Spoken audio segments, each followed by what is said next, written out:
my name's Sherry, and I got 26 days sober, y'all. I know. Creeping up on the big 3-0. I'm so excited about it. But y'all know, it's so funny to me to be excited about something like this, because I don't know y'all people at all. And yet I feel like y'all are my family. I do. Oh, I tell y'all some stuff I wouldn't even tell my husband. Don't tell him I said that, y'all. Seriously, don't tell him I said that. He's not exactly comfortable with my being here in AA and all. I've been fighting with my sponsor about it. She said, Sherry, are you still with that deadbeat?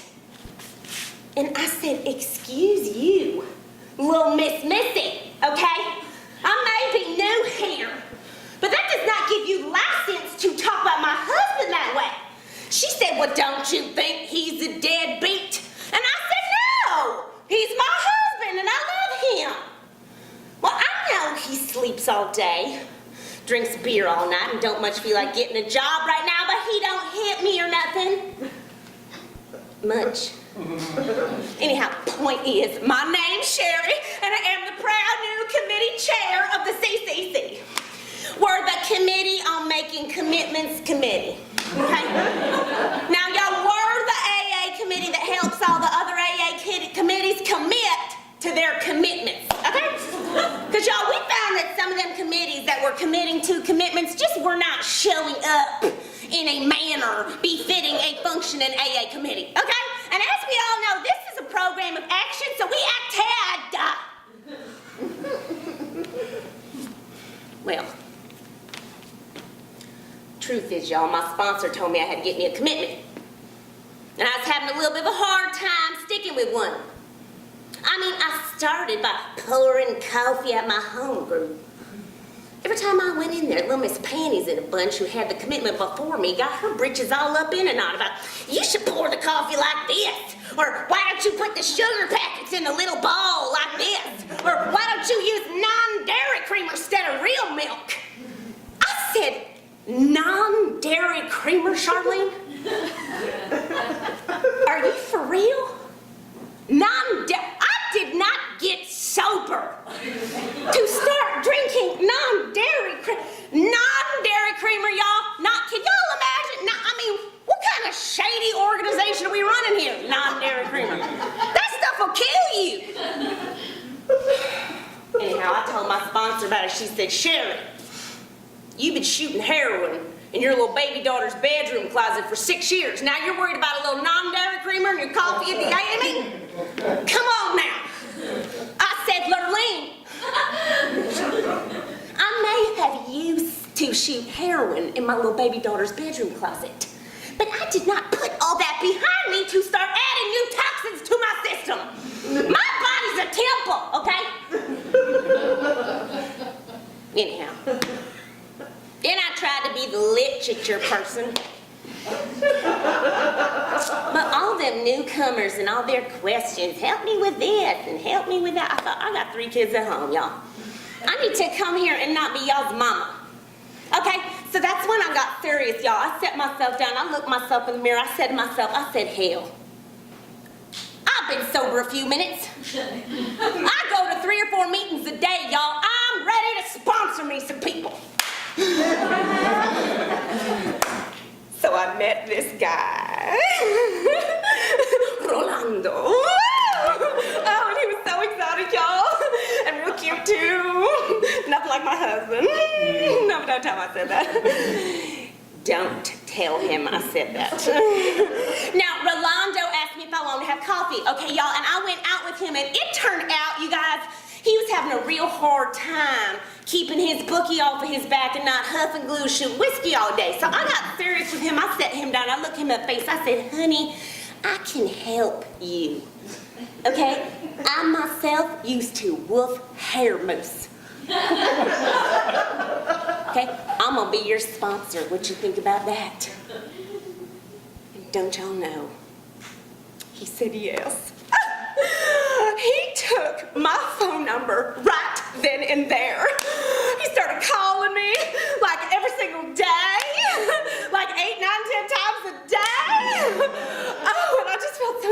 special. I thought, look at me, Sharon Beauregard, being a service to mankind. Now that is a far cry from doing tequila shooters off the bare ass of my baby daughter's gymnastics instructor, let me tell you what. Well, when I told my sponsor about my sponsees, you know what she told me? Told me I had to give them up. Had to give them up.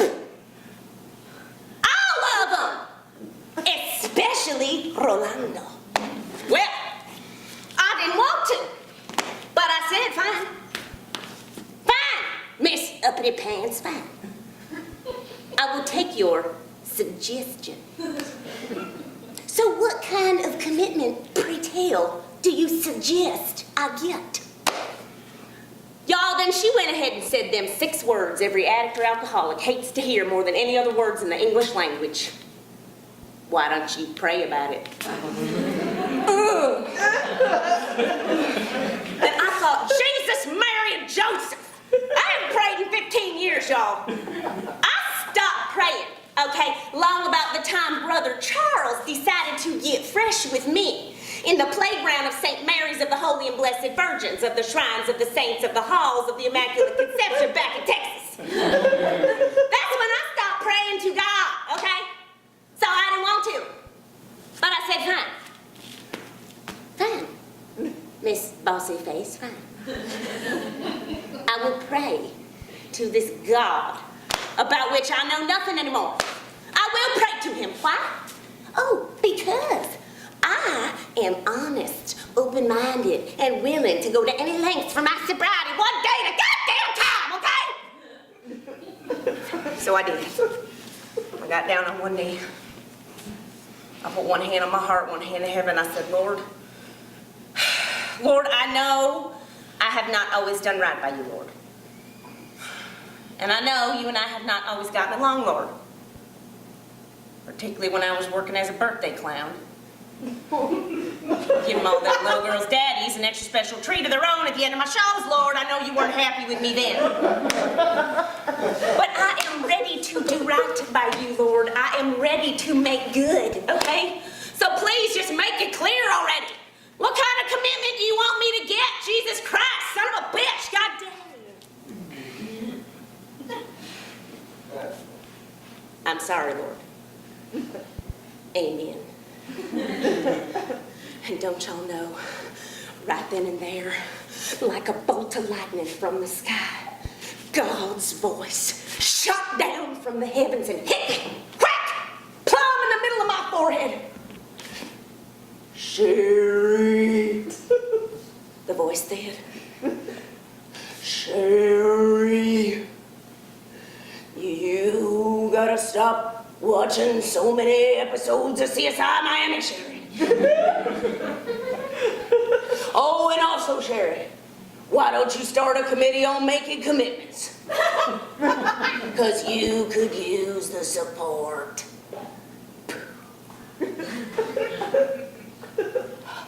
There is no denying a miracle like that, y'all. So that is what I did. I went and I got a couple of my non-sponsees together. We had our first meeting. And y'all, it was such a success that we decided we'd make our first official order of business to be putting together a comedy show and speaker meeting together. So that's what y'all are gonna see tonight. Yeah, I'm so excited.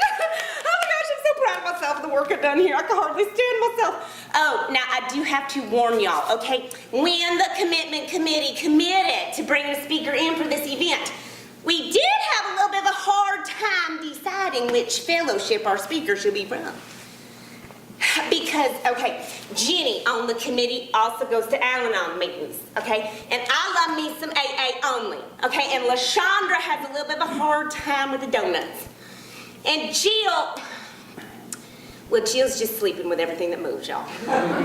But don't tell her I said that, okay? Seriously, don't tell her I said that.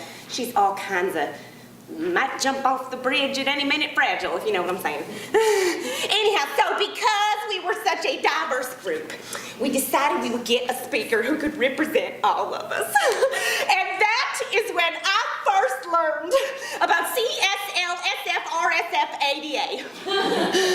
Codependent, sex, love, fantasy, relationship, sugar, flour, alcohol, and drugs anonymous. And I just thought, well, thank goodness somebody finally figured out you can put them all together in one place.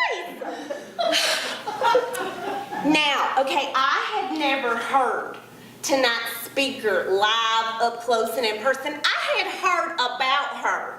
Okay, but I had never seen her live, up close, and in person, you know what I'm saying? But when I went to that meeting and I heard her talk, seriously, y'all, she just about darn blew my wig off.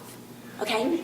Seriously, I can't say enough good things about her. I mean, she is so funny and so smart. Oh, it's so pretty.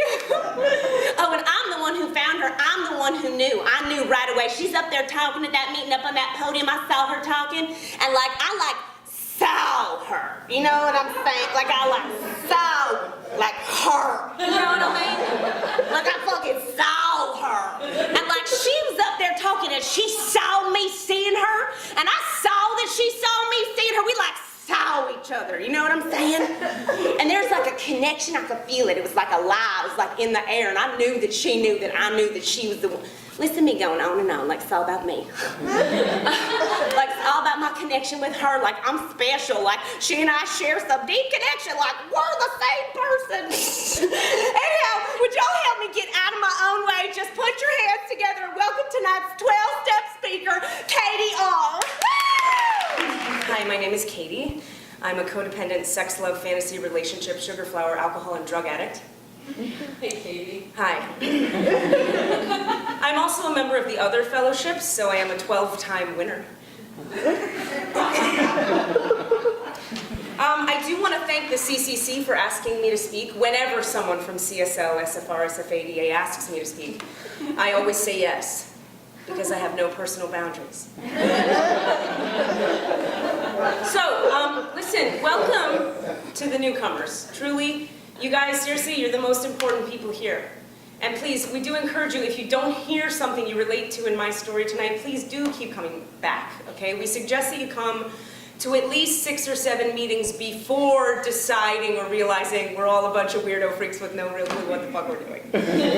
Okay. So, I don't usually like to plan what I'm gonna say when I speak at a meeting. You guys, I like to kind of just come up here and just kind of open myself up, you know, to the universe and just kind of let my higher power, just which I choose to call God. Oh, and if you're new, please do not freak out. You do not have to believe in God to be a member of this group yet. You can pray. You can pray to the doorknob, you know, or Natalie Portman, or whatever works for you. Okay? You just keep smoking crack. I mean, keep coming back.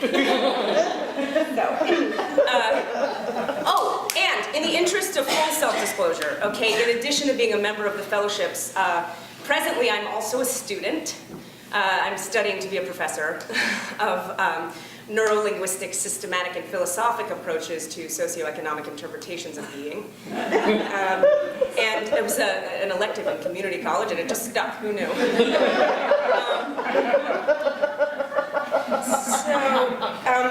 So as such, I do tend to like to define my terms, okay? So for tonight, when I'm up here speaking, let's just all kind of collectively agree, okay, that when I use the word God, okay, what I am referring to, and this should be relatively obvious, but just for clarification's sake, when I use the word God, okay, what I am referring to is that which sources, loves, guides, and protects us all, and which is located both at the highest and deepest levels of consciousness, and then far, far beyond any of that which we could ever express within the limits and confines of human language, right?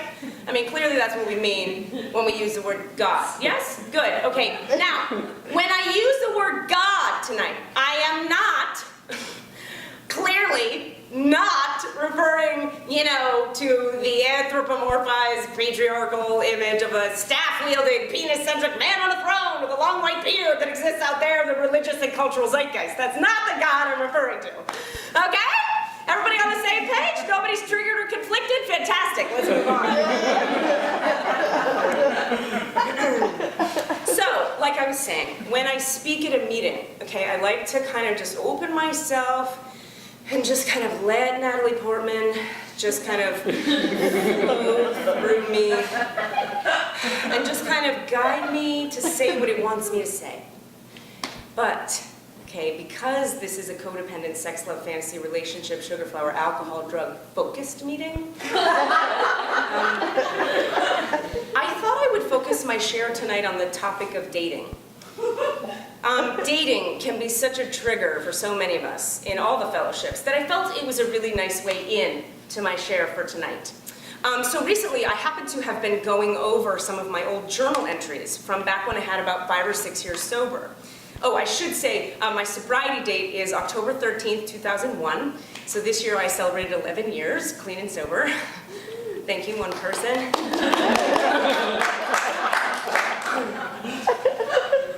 Anyway, so I was recently going over some journal entries from about 5 or 6 years sober, and then last night when I was reviewing those journal entries while I was working my 13th step, my 11th step, it occurred to me that perhaps the best thing to do for my share tonight would be to simply recite one of those journal entries for you tonight, because it was so apropos.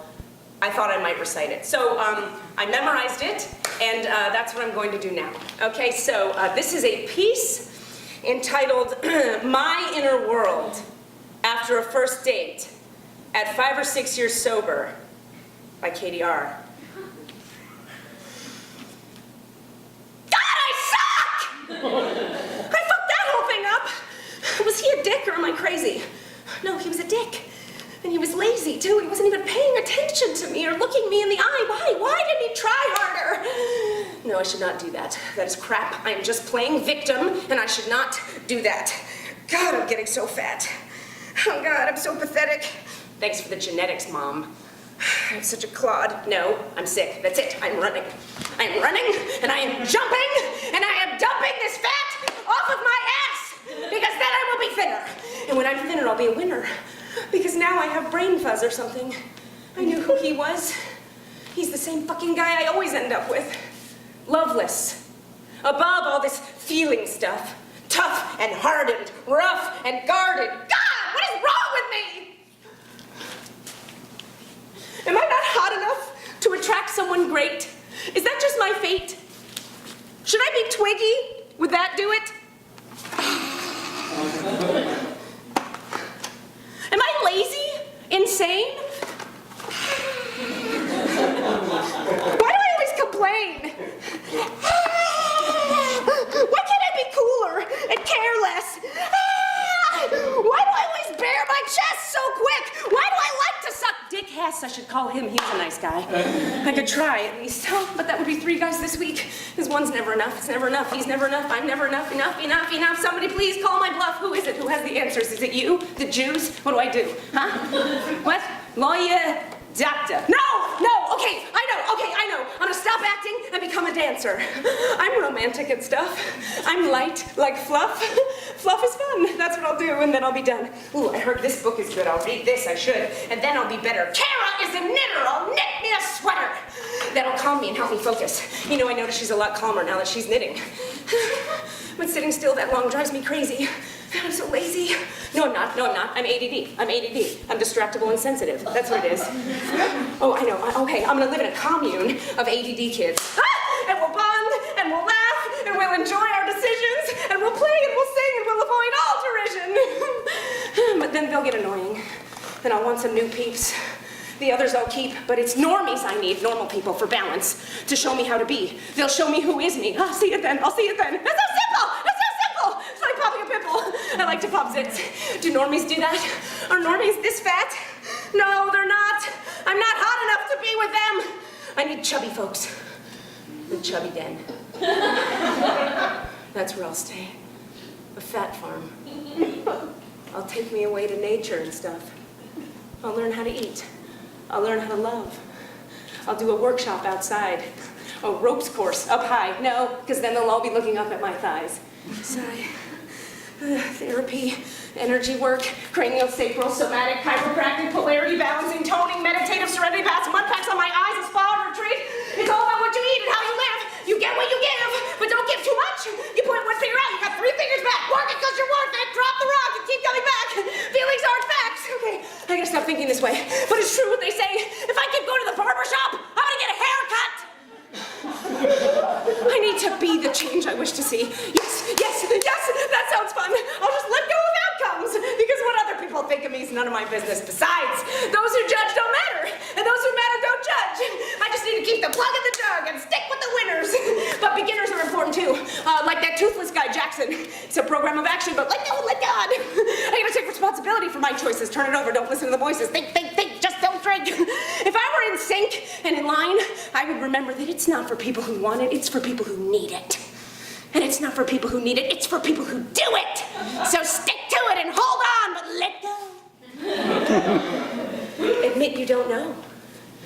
Acceptance is the answer. It's a slippery slope. It's all about hope. You gotta stay on your side of the street and be kind to who you meet. Love and tolerance is our code. And while we're in that mode, easy does it, easy does it, easy does it. Well, just shove it. It is too hard to face all this shit. I should just quit. He's gonna show up here and be all freaky and fucked up next time. It's true. They always do. It's like I'm haunted by the ones who don't want to be wanted. Self-afflicted with the gross ones. With no problem being addicted to me. And some great aversion to being committed. See? It's the same dude everywhere I turn. And I never seem to learn to turn somewhere else. Or perhaps, oh no, to delve down within my own self, my own skin. And when I do begin to go within, I find sad stuff. My heart's shut down.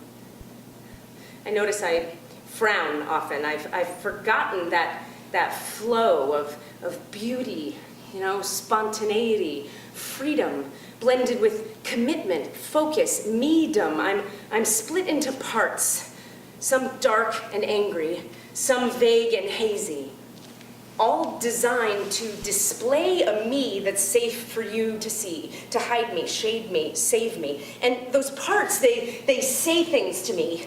They say things to him, to Jim, this guy who's not sitting here by my side. He's home, or shopping, or sleeping, and I'm greeting him in my mind, spending hours and hours of time thinking about him, thinking about us. One part says, hey man, how can I commit to going out with him again when I don't even believe in plans?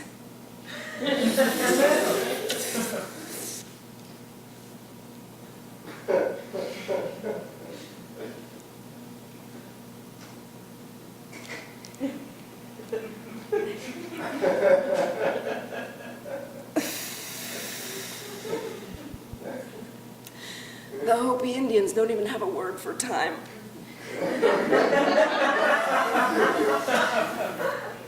I think time is just a construct myself. Even though I don't believe in a self anymore. Such a limiting notion. I'm an ever-expansive being. Besides, if I have no self, then he can't hurt me, and I never have to feel the love leave. You're so fucking lame right now. I could totally commit to him, to Jim, or whatever his name was. I can commit to being whoever, whatever he wants me to be. Yeah! The next time I see him, I'm gonna be like, hey, Big Daddy. I totally have like a little schoolgirl outfit and some chalk and a whip. We can play it rough if that's how you like it. I'm here for you, Daddy. I am ready, eager, and willing to give you what I think you want, so you'll like me, and you'll love me, and you'll never leave me. Yes, I suppose the sexiness, that's an option we could pursue. It might be offensive to some people. The Catholics, maybe, from my mother, would very... Do you think I should ask... I'm sorry, did I look at you directly? I won't... I apologize for that. It's invasive of me. Do you think that maybe I should... I wouldn't... I'm sorry. I won't ask anything or want anything or need anything, because then you might leave. Jesus Christ. Can you just make up your fucking mind already? Or, oh, I'm sorry. I shouldn't talk to another aspect of myself that way, right? Because then you guys will all think I'm too intense, right? Because that's too intense for you, right? Well, how's this for intense? Ha! Maybe if I just do that, it'll make him leave before he has a chance to decide to do so himself. It's fine. I don't care. Somebody else can date him. Besides, I'm too busy taking care of myself by myself because nobody else will. But I'm fine with that. Someone else can date him.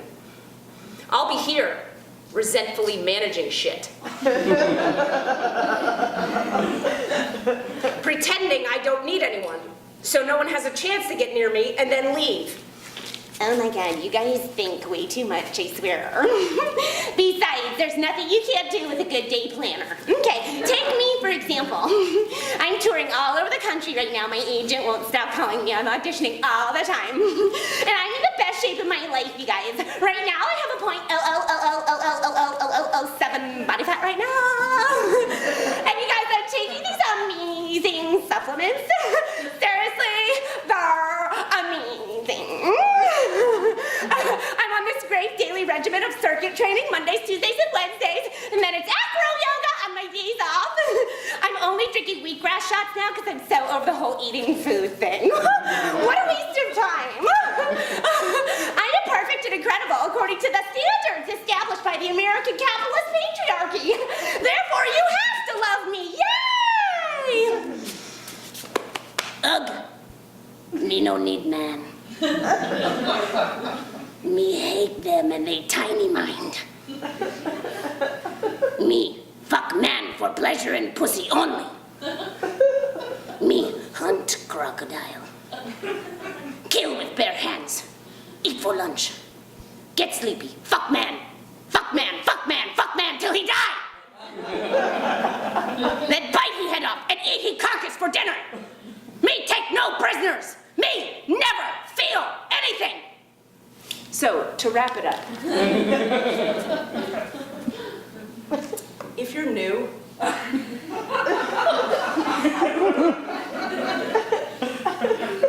what I'm trying to say with that journal entry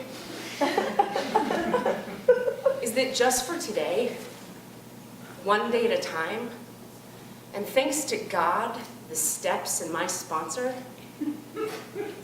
I'm still just as batshit crazy as I was when I got here. Thank you so much. Y'all, seriously? I mean, you know what I'm saying? I mean, can y'all, I mean, have you ever, I mean, you know what I'm saying? I mean, you know what I'm saying? I mean, it's like you're getting shown a meeting all in one place. I mean, is she just incredible? Is she just gorgeous? Is she the most stunning creature you ever seen before on God's great earth? I just love her. Maybe I'm gay. Anyhow, but 11 years sober, can y'all imagine? I mean, I'm lucky I'm standing here with 26 days, y'all. I couldn't get 26 minutes together. I used to have to get my kids to hide my liquor from me. I'd say, Chrissy Joe, go on and hide Mommy's bottle somewhere Mommy never think to look for them. She would. She'd hide them bottles real good, y'all. Only problem was, long about 11 o'clock at night, I'd get that itch. You know the one I mean? Where I just had to have it. And Lord, if I didn't stomp into my little baby girl's bedroom, grab her by the shoulders and start to shake her awake. Where's Mommy's bottles, baby? Where's Mommy's bottles? Well, CPS don't take too kindly to a mama shaking her baby. Y'all seen them don't shake your baby billboards? I don't want to be self-centered, but I'm pretty sure that ad campaign started because of me. Okay, because my baby girl, okay, being her mama's baby, eventually got so tired of me shaking her awake in the middle of the night that she called CPS on my ass. I felt confused. I mean, on the one hand, I thought, how could you turn your own mama and baby girl? But on the other hand, she done so good. You know? Dialing the phone all by herself. Speaking up for herself. Having boundaries. Not letting me mistreat her. I'm just learning how to do them things, y'all. How does she automatically know how to do that stuff? She's 6 years old. Well, my sponsor says we all knew everything when we were kids.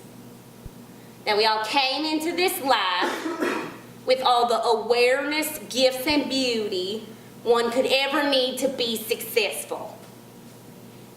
But that as we grew up, we just forgot. We forgot, y'all. We got busy with carpools and electric bills and husbands, and we forgot, y'all. We forgot how to live, how to laugh, how to love ourselves. And I just think that's sad. I do. Well, look at me getting all serious up here. And right before the stand-up comedian's supposed to come on. Whenever I do that, my sponsor says, Sherry, remember Rule 62. Don't take yourself so gosh darn serious. You might just have a better day. And you know what, y'all? I don't care. She's right. I don't care what people say about the size of her ego or her butt. Now, let's put our hands together and welcome tonight's stand-up comedian, Sabira.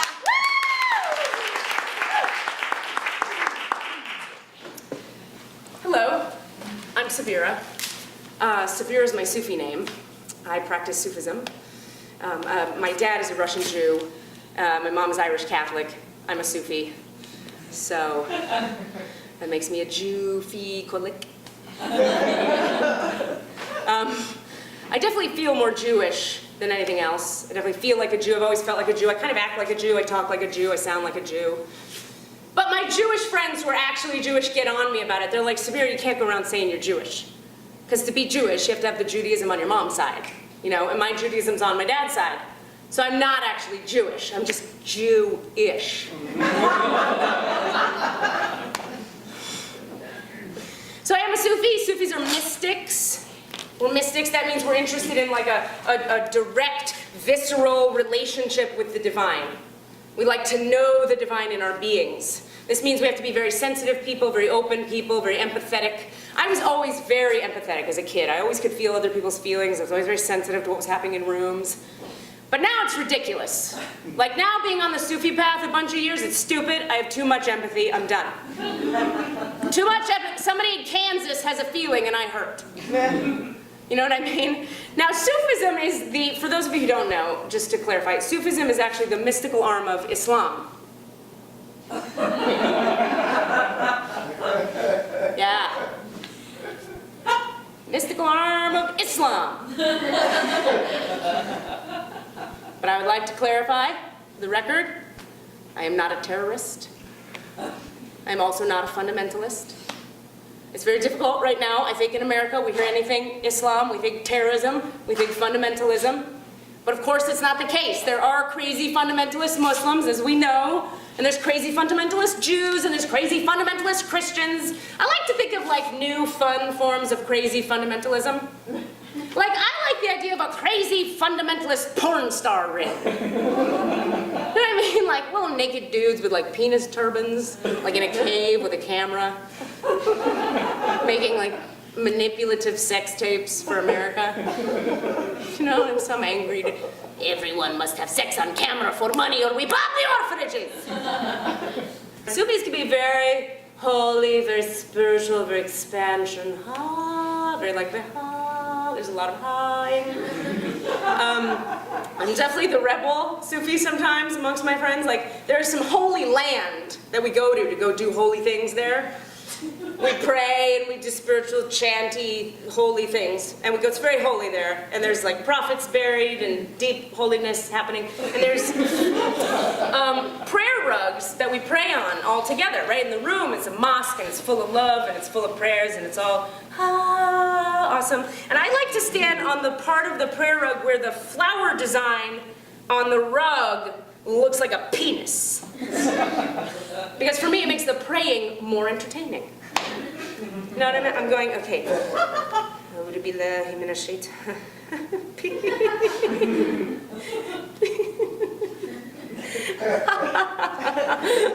Allahu Akbar. Yeah. That's a little embarrassing. I'm a Sufi. It's a mystical path. I also dabble in another mystical path. It's called alcoholism. I mentioned that my dad was an alcoholic. Maybe I mentioned that. If not, here it is again for the first time. My dad's an alcoholic. I grew up in an alcoholic house. I don't know about you guys. I get a little frustrated because I don't like how in America, everybody's always talking about all the bad things about being raised by an alcoholic. So bad. It's all these bad things about being raised by an alcoholic. Nobody ever talks about the good things. Nobody ever talks about the good, like, okay, I don't know about you guys, okay, but for me, in my childhood, at one point or another, all of my childhood friends got to see my dad's testicles. They all got to see them. I don't know what it is. It's something about the combination of, doing tequila shots and passing out on the patio in your 1980s runner shorts. That makes testicles just fucking head for daylight. Head for daylight. Look around. Coming to see the sun.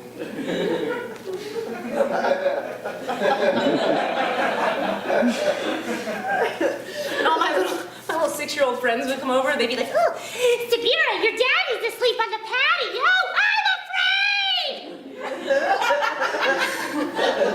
right? Because it's wrong. No 6-year-old child should be seeing a grown man's testicles.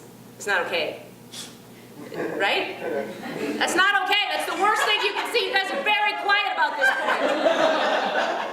That is the worst thing you could see. That's worse than seeing that's worse than seeing like a dead animal in the road. Or like a severed limb. Or like that red thing that comes out of a dog penis.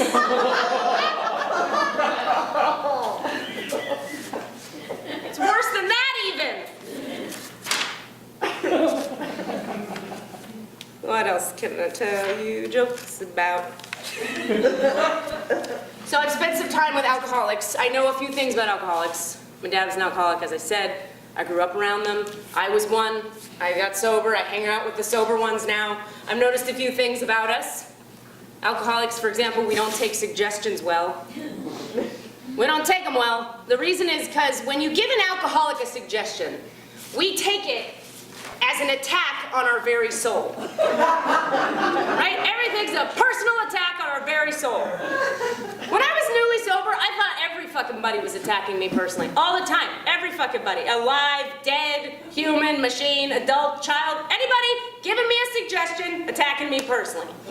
Please return your seatbacks and tray tables to their upright and locked position. Back off, bitch! Why you tell me what to do, huh? What's it look like I don't know how to sit up in my little airplane chair, huh? You gotta micromanage that experience for me, huh? What's next? You wanna tell me what kind of drink I should order, huh? Or what kind of needless product I should or should not purchase from the Sky Mall magazine? Because I'm gonna order what I fucking want from the Sky Mall magazine. In fact, I'm gonna order whatever's right here on the Sky Mall magazine. Because you know why? Because I happen to need a plantar fasciitis orthotic foot sandal.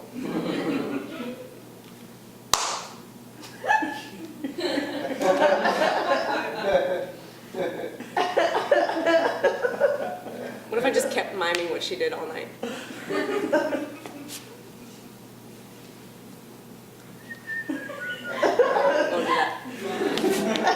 I think the Sky Mall magazine is weird. You guys know the Sky Mall magazine? It's fucking weird, right? There's weird shit in there. It's weird already by itself, but here's the weirdest part to me about the Sky Mall magazine.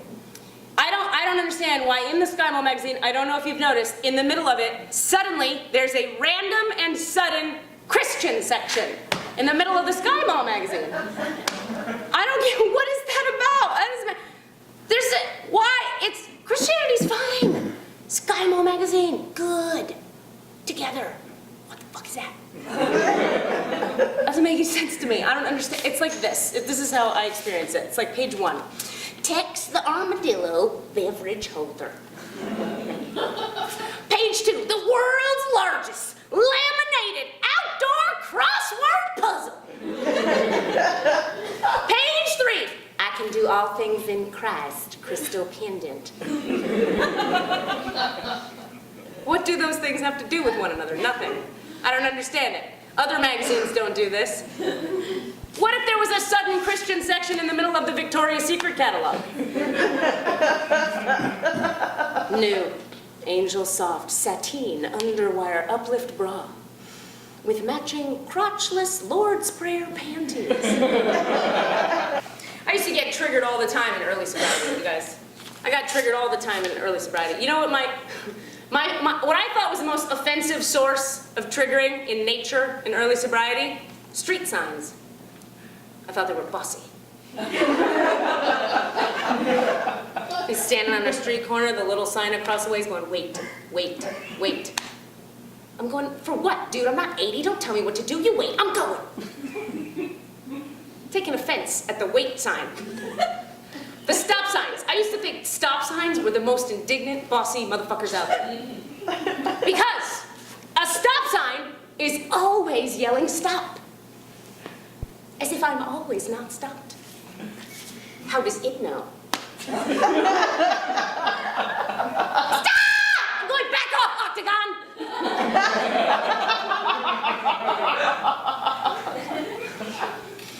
My GPS was the worst. We had a terrible relationship, a very violent, codependent relationship. My GPS, turn left now. Don't tell me what to do! Don't tell me what to do or I'll hit you and it'll hurt me and then I'll show you.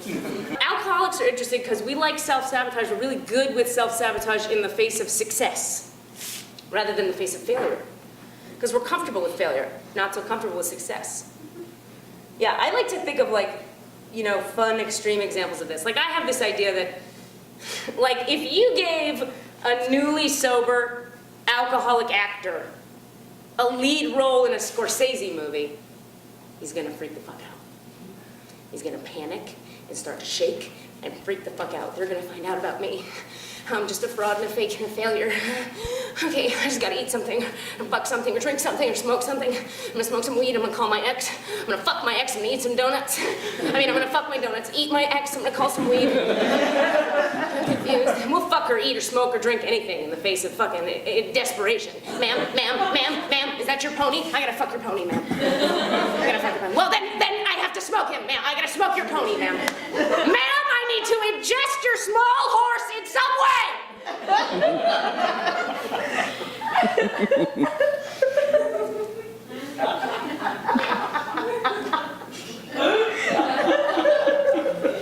This is the alcoholic section of it.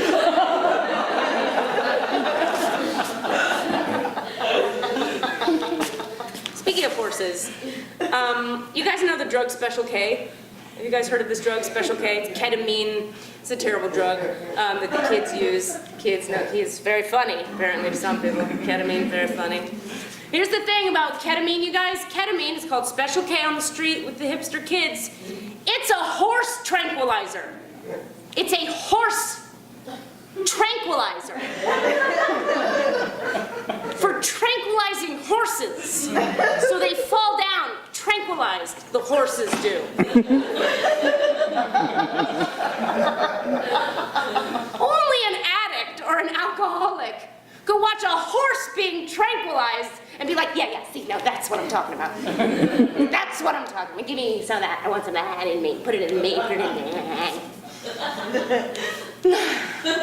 I've had a lot of hard times with intimacy over the years, like learning how to have intimacy, learning how to let it into my life. I found it very challenging. Like a big game of red light, green light. It's very, come here, go away. Come here, go away. You know what I mean? It's very, go ahead, go, stop. Go, stop, go, stop, go, stop, go, stop!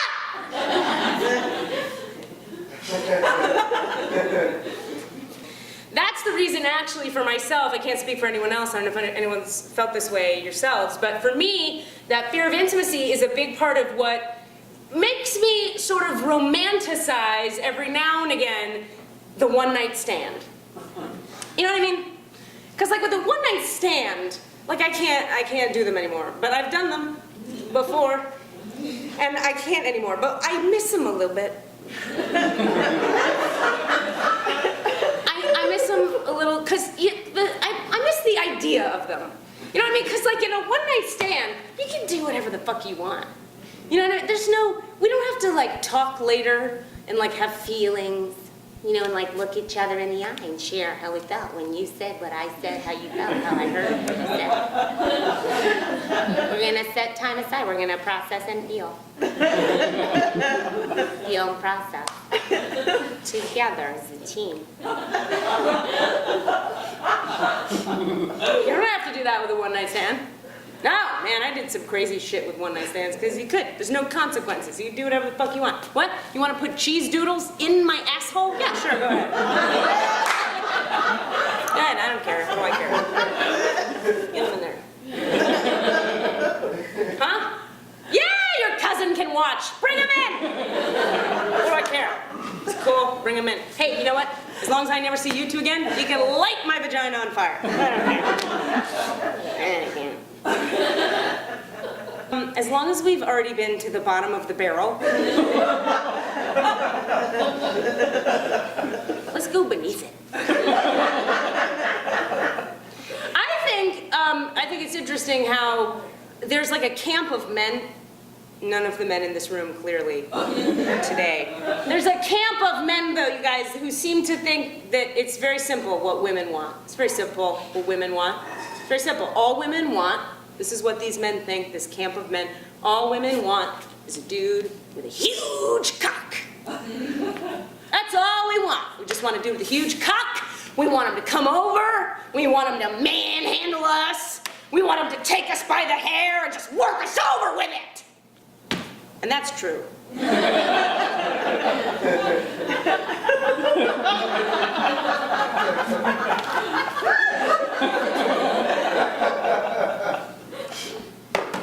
It's just true.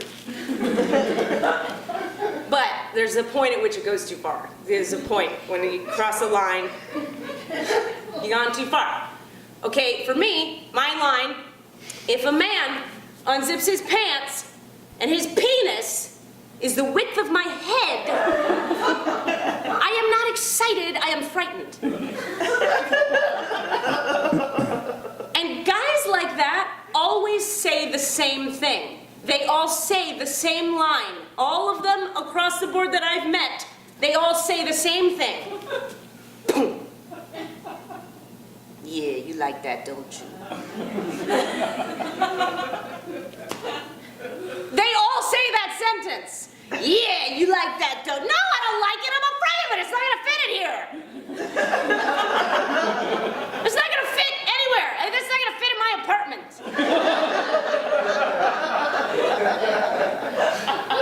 It's like that thing not only violates the laws of common sense, I think it violates my rental agreement.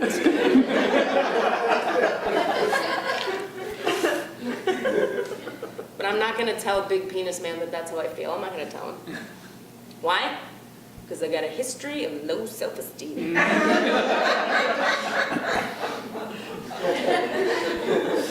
got a history of low self-esteem. Dad was an alcoholic, right? He's also a PhD molecular biologist. So he's very cerebral, very intelligent, very good at thinking deep things, having deep thoughts. Not so good at being warm and loving to a 6-year-old. You know what I'm saying? Like at my 6th birthday party, this happened. Instead of, like when I'm blowing out the candles, instead of leaning over and whispering, I love you, honey, my dad says, consider your mortality now.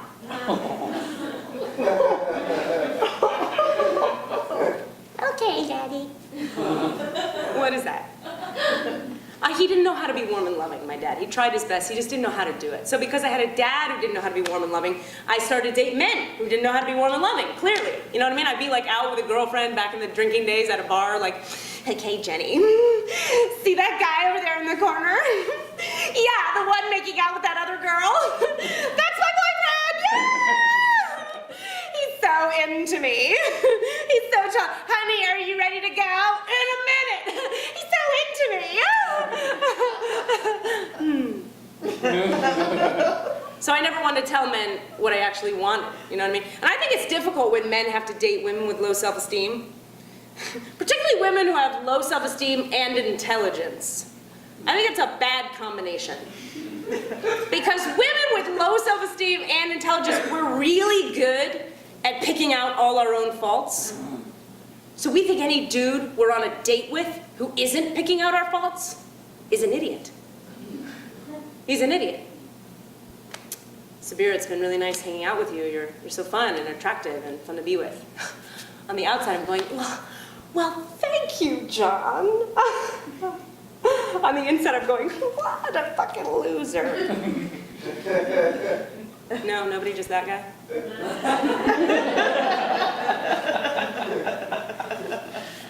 Another thing I think is difficult, me and that guy after the show.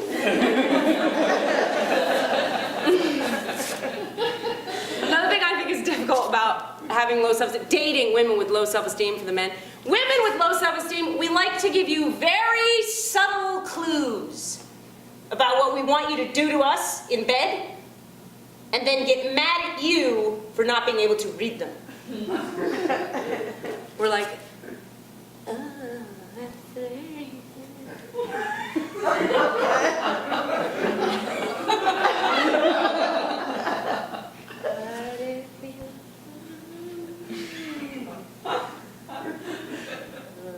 do I have to spell it out for you?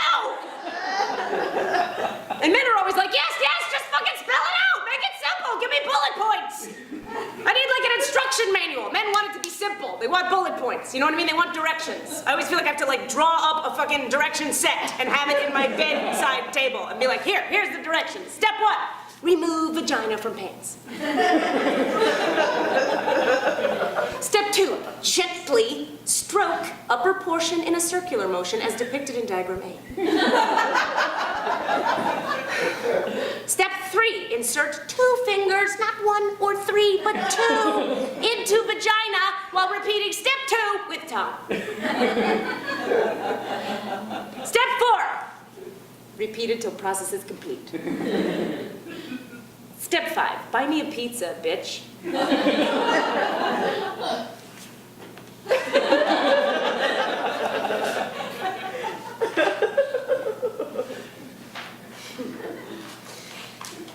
I think women in general, we don't want to have to tell men what we want in general. Low self-esteem, high self-esteem, we don't want to have to tell men what we want. And the reason is this: men, prepare for awakening.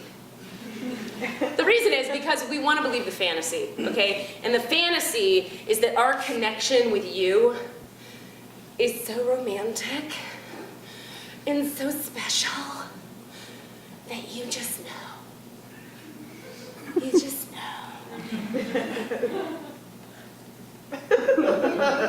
Just know. Which is horrible for men, because you have no fucking idea. You have no fucking idea. This is why there are men, I think, this is why there are men all over America wandering around shopping malls going, looking very panicked, you know, there's so many stores here. How do you pick the one to go in? Which one do you go first? What does she want? What is a power drill? Is that good? Mulch? Is it a thing? You can,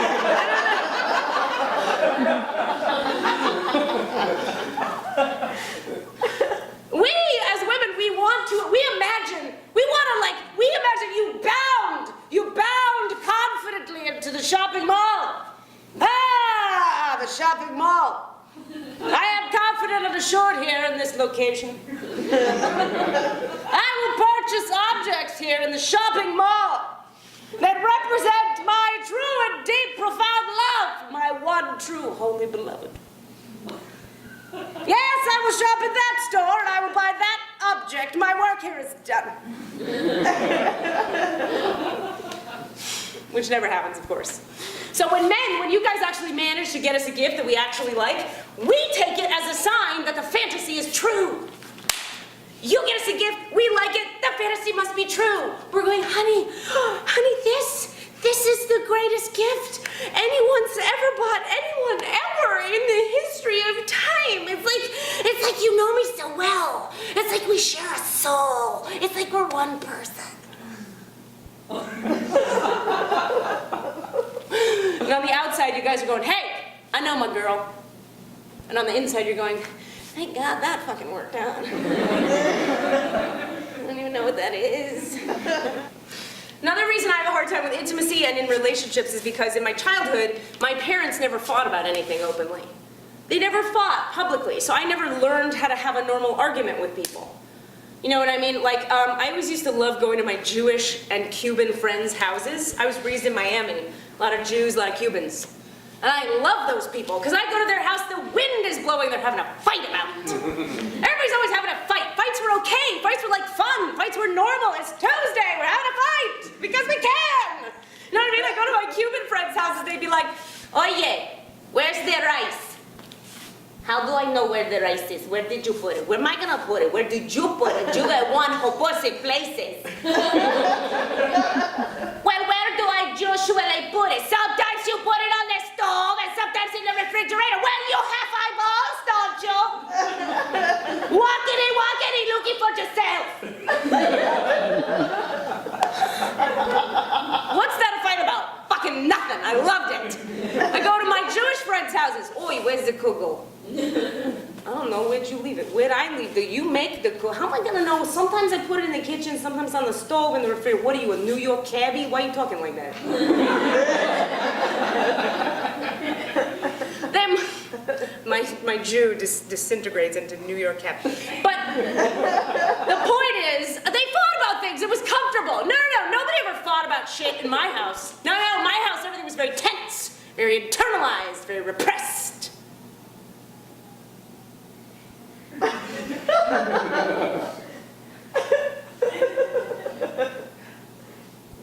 Where's the rice jar?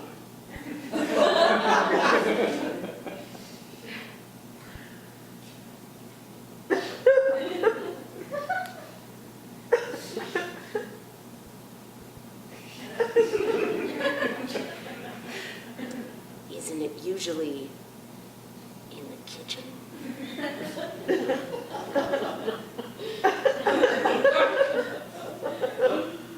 Is it there now? Subtext was always very clear. You're the devil.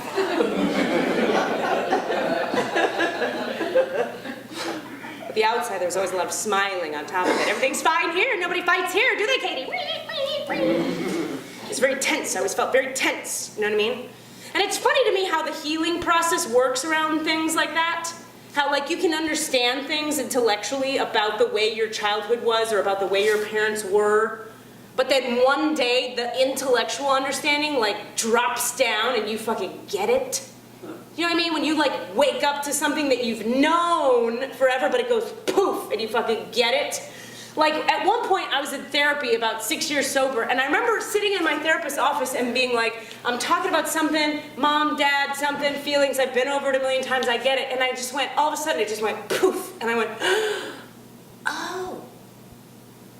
Oh. Oh. Oh. Oh. Oh. Oh. Oh. Oh.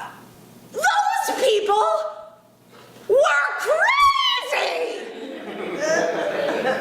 They're crazy!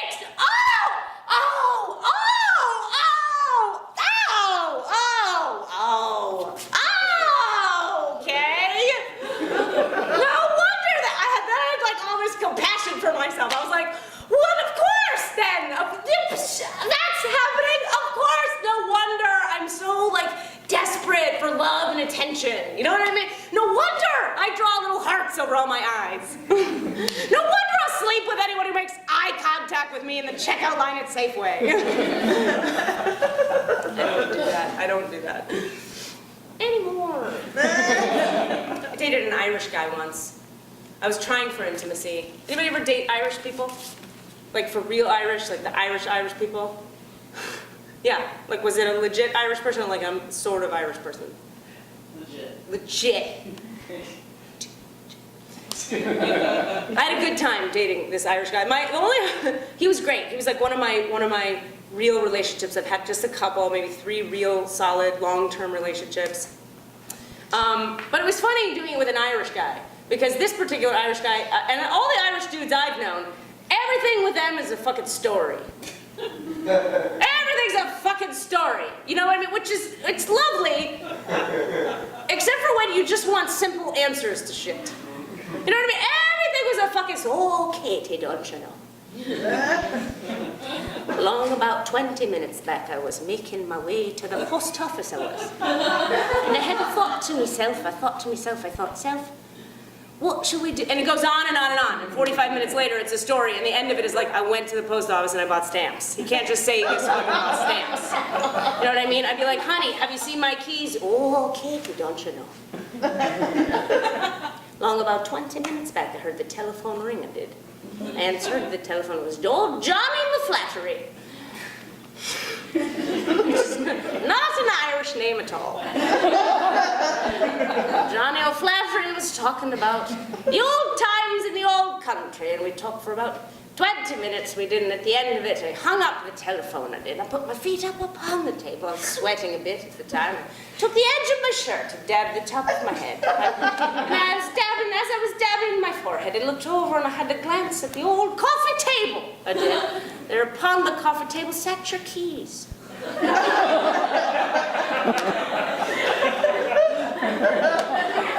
know what the fucking keys are, you know what I mean? It's like 45 minutes and keys. But he made everything entertaining. I really liked that guy. The problem with him was he and we broke up like 700 times. You ever have that fucking person, you love the person, but it doesn't quite work, but you fucking love them. So you try again and again, break up, you get back together, break up, you get back together. It's fucking have you ever done this? It's a fucking nightmare. You guys done this ever? I feel like this is how this is for me. For me, it's like just when the fucking wound is getting a nice little scab, healing nicely over the internal pussing sadness wound. You get a brilliant idea. I know what let's do. Let's rip off the scab and pour gasoline and fire and birth and death. That's what it was. Back together, break up, back together. It was a fucking nightmare. We broke up everywhere, too. We were living in Sacramento at the time. We broke up in every single restaurant in Sacramento. I can't go to any fucking restaurants in Sacramento without having, like, breakup flashbacks. Maybe we can work it out. No, we can't. I love you. I'm banging in the car. Somehow he and I stayed friends. We're actually good friends. He's one of the few that I've stayed friends with, and I actually saw him recently, and we were chatting, and I said, oh God, you know, it's so funny. Yesterday I was at that restaurant where we broke up, and he was like, yeah, which one? And I was like, I know, the Crepeville. He was like, oh, fuck, yeah, God. Which one? It was every fucking Crepeville from Sacramento to Rockland. Broke up in them. I'm good with extremes, you know what I mean? I'm either taking care of business, running around, doing stuff, or I'm in the fetal position on the ground. It's like not very good in the middle, you know what I mean? Middle is something I've had to learn over time in sobriety. I remember when I was early in sobriety, I got sober, I let go of the alcohol and drugs, and then I got really intense about work. Everything was work. I was working all the time, and I was exhausted. I never slept. I was high on caffeine and work and busyness. And I was intense about it. I would go to work, and I'd do some work. Then I would come home and work on my steps, and I'd work on them. I'd go to the gym, and I'd work out. And I'd watch TV, and it was like working. You know, everything was intense.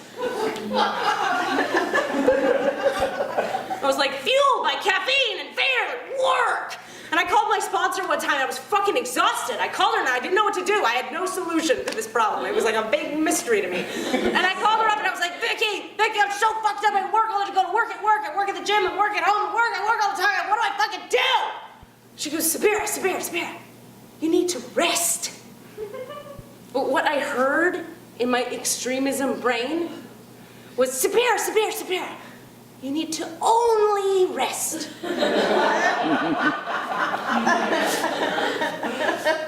So I watched every single episode of every season of Sex and the City back to back twice. 2 times. I watched it so much I started to memorize Carrie's narration moments. You know Carrie on the show would narrate. You guys know the show Sex and the City? It's a television program. There's ladies in high heels. Yeah, some of you? Okay. I started to memorize these narration moments. Samantha, in the midst of a particularly rousing sexual encounter, fell off the bed and broke her arm. A across town, an upscale socialite was falling apart, and I was falling in love.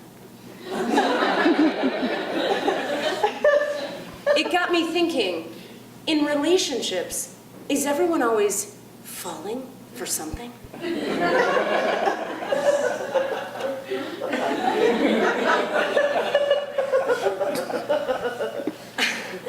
I always worry like if that's not a copyright issue. I wrote that. It's a joke.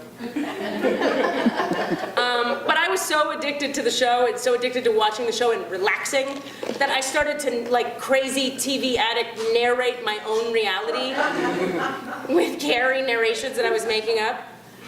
Erin was eating curly Q pasta to comfort herself after a breakup. Across town, Alicia was curling her hair. And I was curled up on the couch in the fetal position. It got me thinking.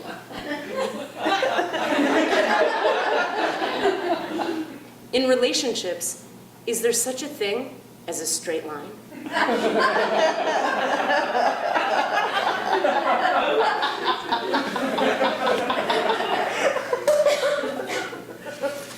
Hard time with balance. I do have a hard time with balance, but I will say, 11 years in, I've gotten much better. I'm a little familiar with balance. It's like Balance and I are like neighbors now. We visit, we hang out. There's maybe a pie exchange between us from time to time.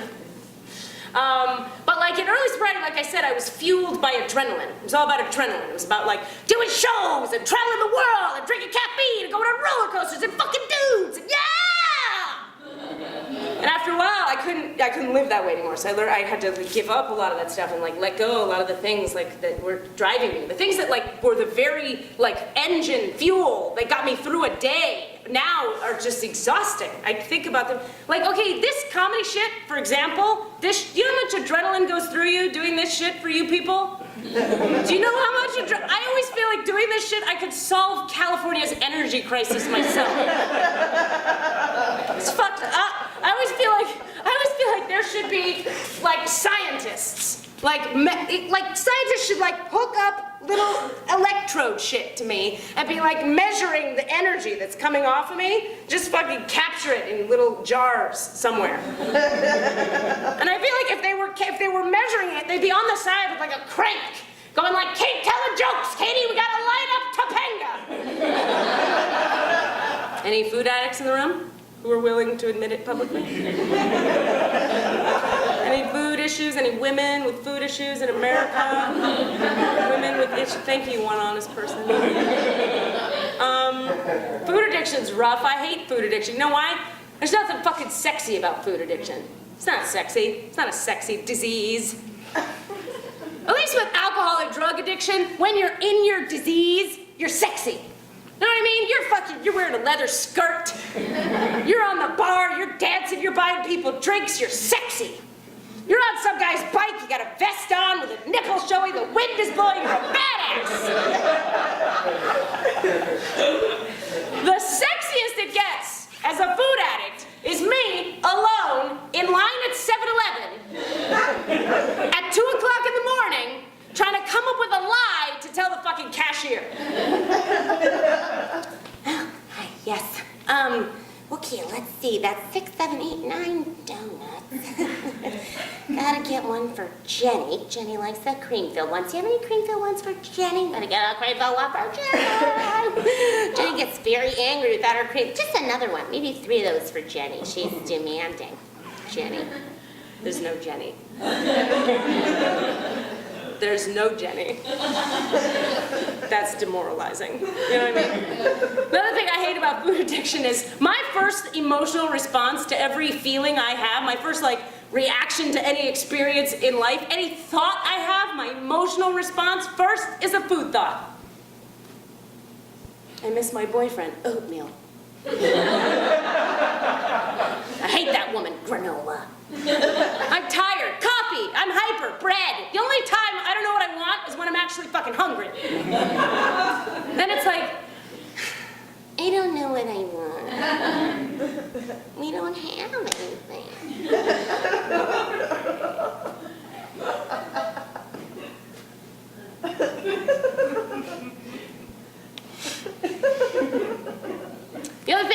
prediction that sucks is I always have to be prepared for the likely event that you guys won't have the food I need at your party. Whatever party you're having, you're not gonna have the food I need. You're not gonna have it. You mean well, but you're not gonna have it. So I, a grown-ass adult woman, carry Tupperware with food in it a lot of places. I bring food in Tupperware to grown-up-ass adult parties. And people are always saying things to me like, Sabira, why do you have food here? It's a party! There's tons of food here!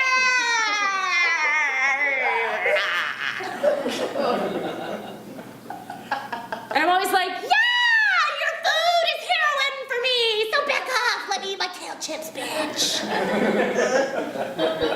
And those people, you guys, they mean well. People mean well, and they always say things that mean well. They say things like this, too. People love to say this one. They mean very well. They love to say it. Oh, my God, Sabira, you're so good. You're so good. You brought your food to a party. You're so good. You're so good. I'm always like, yeah, I'm not good. I'm desperate. Only a desperate freak woman is gonna bring sausage and beets to a birthday party for a 9-year-old at a skating rink. For me, the hardest thing that I had to deal with is when I started to look at my relationship stuff, my sex and love issues. Very, very painful, very deep-rooted, sick, yucky, painful stuff. I used to sleep with dudes I didn't even like. I didn't even like them a little bit. In fact, I had to not like you some in order to sleep with you. I'd be like, you make me sick, John. I'll see you at 11. And I thought, when I gave that up, I thought I'd feel free. You know what I mean? I thought I'd be liberated. Yay, I'm free! I don't sleep with yucky dudes anymore. I was not. I was panicked. I was very panicked. I was like, where'd all the disgusting guys go? Who's gonna leave my towel smelling like pee?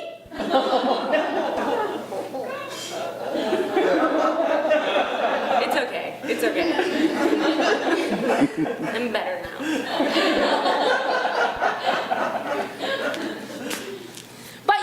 But you know, the sex and love stuff was really the stuff that forced me to get very spiritual. That's what really got me on the spiritual path. I got very serious about my spirituality when I was dealing with that stuff. Because for me, there was nothing that was working. The therapy wasn't doing it. EMDR, EFT, NFT, NPR, nothing was working. So I got really spiritual, and I have to tell you, my experience with like doing this spiritual direct gnosis of the divine, that it changed me. It changed me from the inside out. I don't have to pretend or act as if it's different now because of that. But it's definitely weird, like being on a spiritual path for a while, being on one spiritual path for a while. I never planned to do that. I wasn't really interested in doing that, but it's what happened. And I don't know about you guys, if any of you have done this, like be on one spiritual path for a while, but for me, what I noticed that happens is I got really good at developing my inner life, not so good at developing the marketable skills. You know what I mean? Like I went on a job interview a while ago, and the guy interviewing me was like, Sabira, it's very nice to meet you. Why don't you tell us a little bit about your strengths? And I was like, yes, my strengths, thank you. Yes, I, sir, am very good at praying.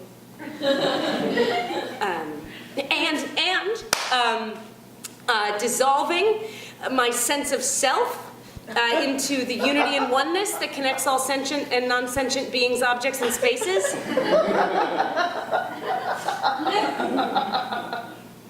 Excel? No, I can't use Excel. And I never wanted to be on one spiritual path. I never wanted to be a person who chose a spiritual path. I always felt like, in a way, if you chose one, in a way you were saying that that was the right one, or that was the best one. And I never felt right with that, because it was, in a way, you know what I mean? I felt like if I choose one, I'm saying these are inferior, this one is right. And I couldn't get on board with that. I always felt like it would be like saying sex standing up is better than sex laying down. No, they're both awesome. One's just easier on your abs. You know what I mean? I always want to have sex standing up because they make it look so good in the movies. You know what I mean? They make it look fucking great in the movies. Somebody in a movie's always wanting to fuck somebody against a wall. And in the movie, it's always like, yeah, baby, I'm so hot for you. I gotta have you. I gotta have you right now, right here up against this wall. Yeah, that's it! But in real life, it's way more awkward. You know what I mean? It's fucking awkward.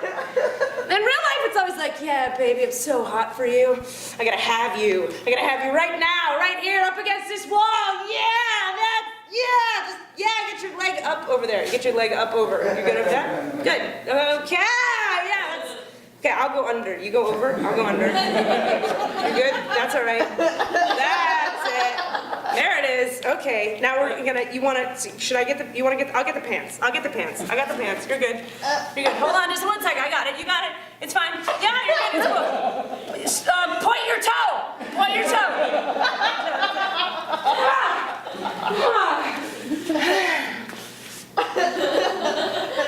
It's not sexy. I'm big into God now. I'm really big into God. I like God. I call it God now. I used to not call it. We call it the oneness of the universe. I'll call it God. It's easy. It's short. It's 3 letters. I'm fine with it.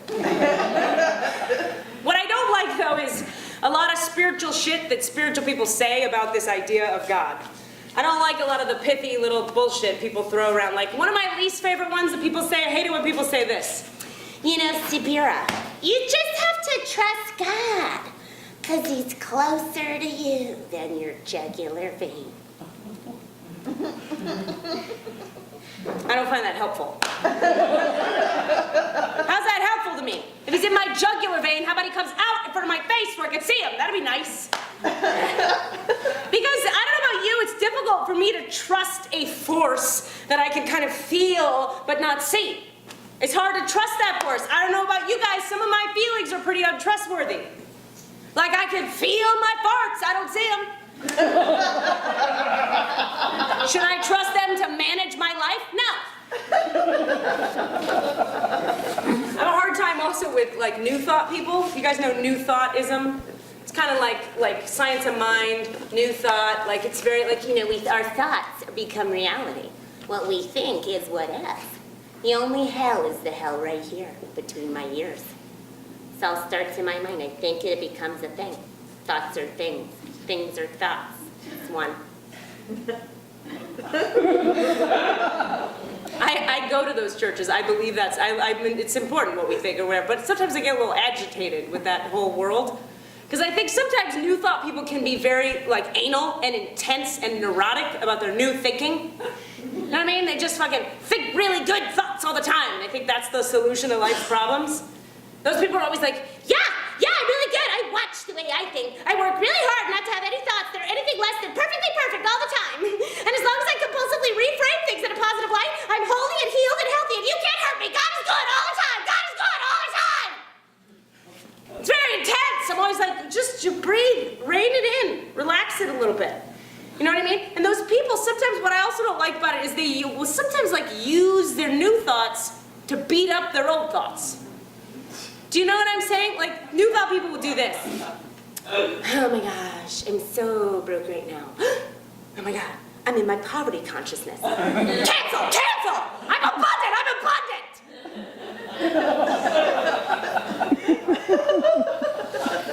I don't know about you guys, if I hit my old thoughts over the head with my new thoughts, it doesn't change them, it just pisses them off. But it's interesting because, like in my experience, when I have a negative thought, it's because some part of me in here is vulnerable or wounded or there's an issue here, right? So I think it's interesting that we think that we could yell at a scared part of ourselves from our thoughts and that would have a positive effect. If I yell meanly at my vulnerability, that's gonna help me change? I don't get it. It's like this. I was on a plane recently, and I was sitting between a young couple. I was sitting next to a young couple. I was on a plane next to a young couple. They had a crying baby, infant baby, between them. The baby's screaming the whole flight. Not a happy baby. It's a baby on a flight screaming. That's what babies do.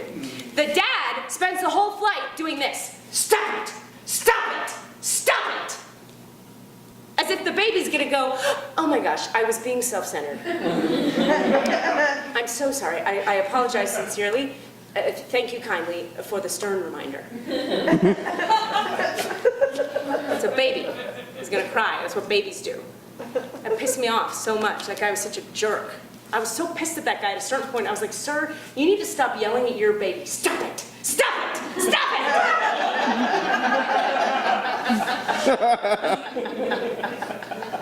I didn't do that at all.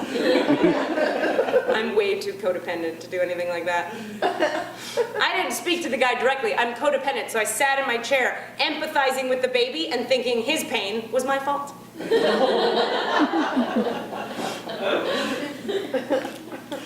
don't like it when people, here's another thing I don't like. I'll tell you more things I don't like. I don't like it when people get spiritually righteous. Because I think it's antithetical to what spirituality is supposed to be. Spirituality is about oneness and unity and connection and brotherhood and love and mercy and these kind of things. I don't like it when spiritual people, who are supposed to be about those things, get righteous about their spirituality. It's antithetical. It doesn't make sense. It bugs me. I had a temp boss once, a few years ago. I was living in Oakland at the time. I had a temp boss, and he was a spiritual dude, and he had a teacher. And one day he was telling me about his teacher, and he says to me, you know, Sabira, my spiritual teacher is an enlightened being. I thought this was interesting and amazing. I didn't know anything about enlightened beings at the time. So I said to him, inquisitively, sir, how do you know she's an enlightened being? Because how do you know? She could tell you, maybe it's not true, how do you know? And he says, in response, just like this, he says, well, you see, the fact that you asked that question really just shows where you are on the path.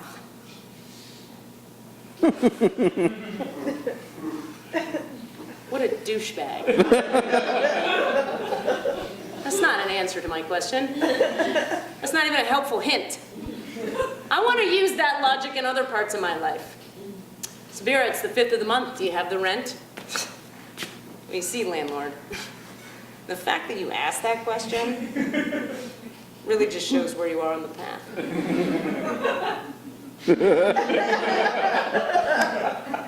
Namaste.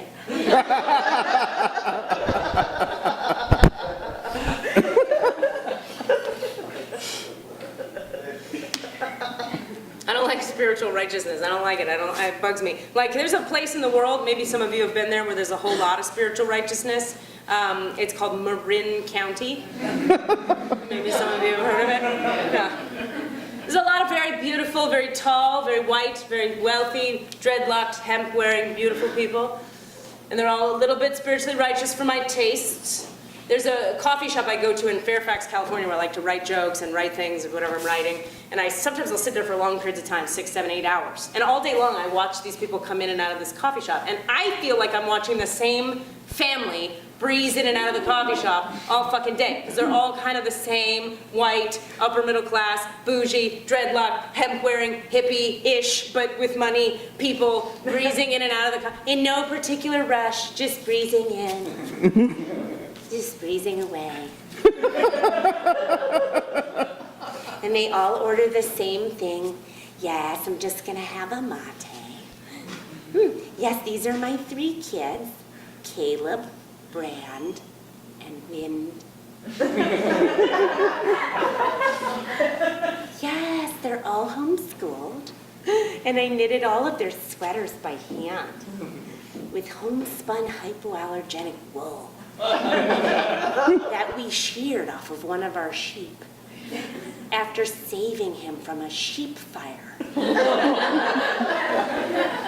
at a nearby pesticide-free farm.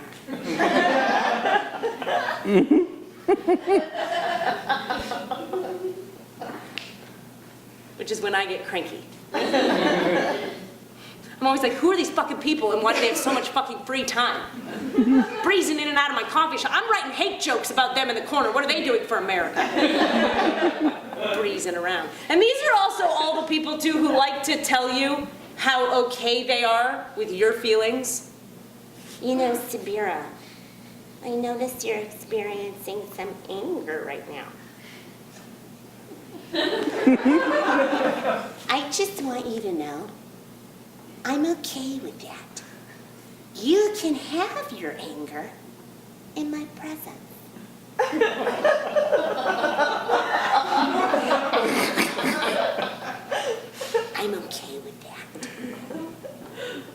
Because I don't know about you guys, but if I'm announcing I'm okay with something, I'm not! I'm not okay with it. There's a lot of shit I'm okay with. You guys don't know about it. You know why? I haven't told you because I'm okay with it. I'm okay with all kinds of shit. I'm okay with crossing guards. I'm okay with them. I do not, therefore, approach them and announce my okayness. You know, crossing guard, I'm really okay with you facilitating the crossing of this road for these other humans. I'm okay with that.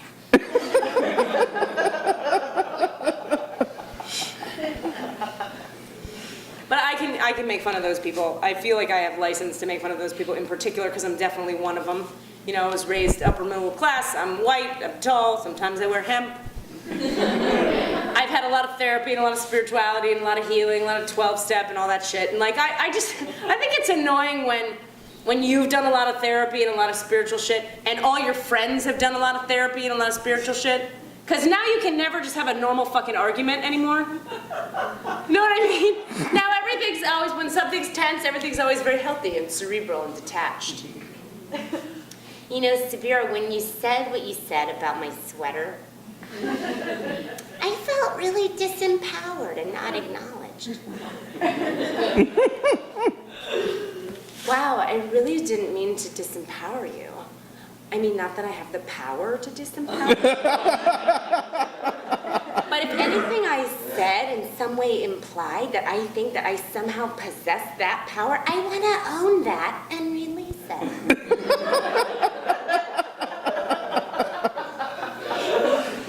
Well, thank you so much. You know what? Because what I'm hearing you say is that when I said that what you said made me feel disempowered, what you heard is that I think that you have the power to disempower me.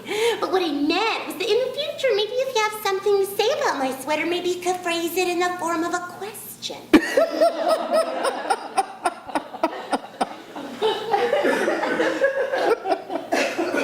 Which is when I get edgy. And I'm like, can we just fight like normal fucking people? Your sweater's ugly. Fuck you, cunt bitch, we're done.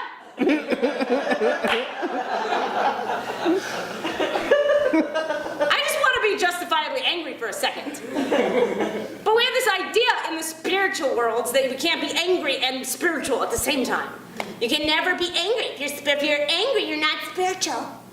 That's bullshit. Spiritual people get angry. Come on. It's a bunch of horse shit.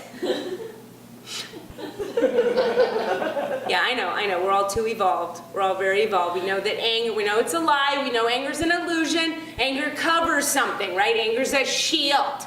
Anger covers Vulnerability, sadness, fear, shame. We know this to be true. I also think it's funny when people who are new to spirituality like over-apply spiritual isms to really inane shit that doesn't need spirituality on it. You know what I mean? Like, what are you doing there, John? Ah, making an enchilada, God willing. Really? You're gonna put the God willing on your enchilada making? Well, you never know, Sabira, you never do. Hey, maybe the microwave blows up while I'm making this enchilada. Maybe I lose an eye in the incident. Maybe that opens my heart to the suffering of others. I become a male nurse at a children's hospital, you never know.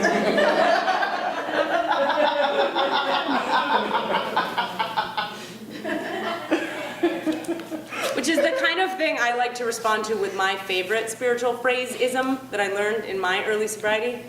You know what, John? You may be right. I love you may be right.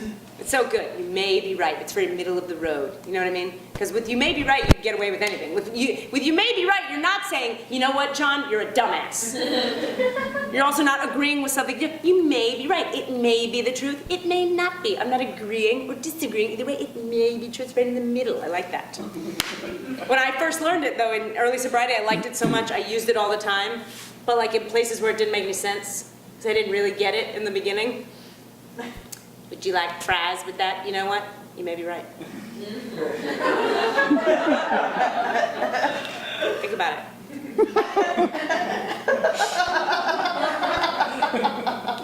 Make any sense? That'll be $20. Your movie's down the hall. You know what? You may be right. You may be. You would know, being that you work here.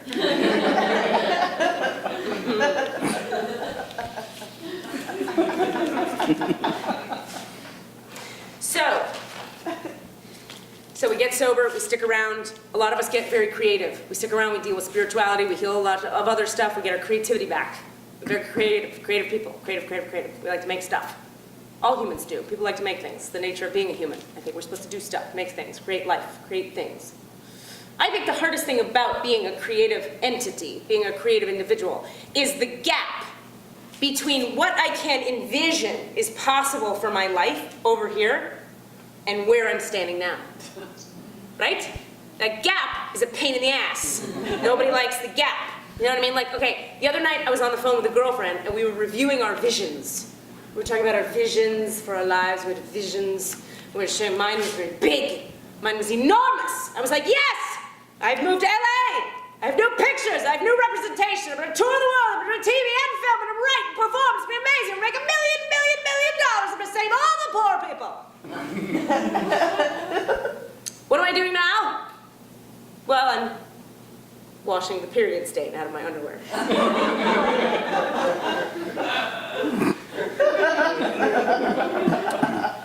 That's the gap.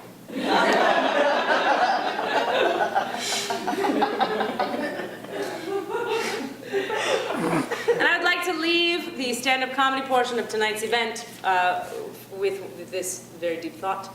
I'd like to leave you with this thought. I think it's a shame how hard we all are on ourselves about our creative endeavors.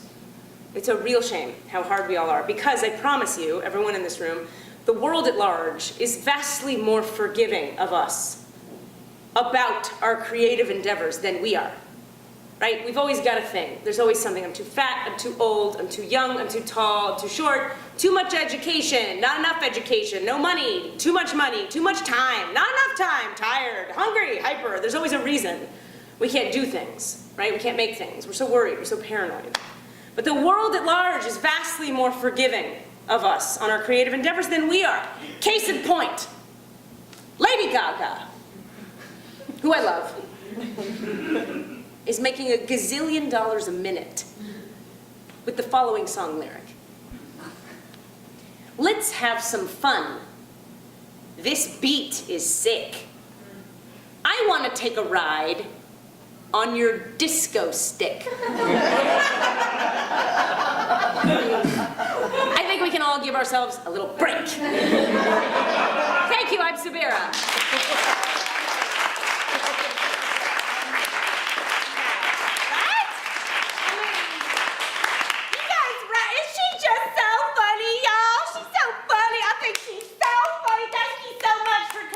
She's funny. She's fun. She's like funny and wise. You know what I mean? She's like funny, wise. She's like flies. You know what I mean? I love that. Anyhow, you guys, that does bring us to the end of our event. Okay, now I do want to remind y'all, please don't forget. Okay, please do turn in your little plastic name tags at the front. Okay, because we do melt those down, turn them into 3, 6, and 9-month chips for the newcomers. Okay? Oh, also, speaking of giving back, y'all, if y'all like tonight's show, you can purchase it on DVD from me out there today. I will sell them. They're $20 now. Y'all, the proceeds from the sale of those DVDs goes to a very important foundation. My sponsor told me about it. It's called I Get to Eat Dinner. Okay? If not, thank y'all so much for coming. Keep it simple, one day at a time. Live and let live. Good night!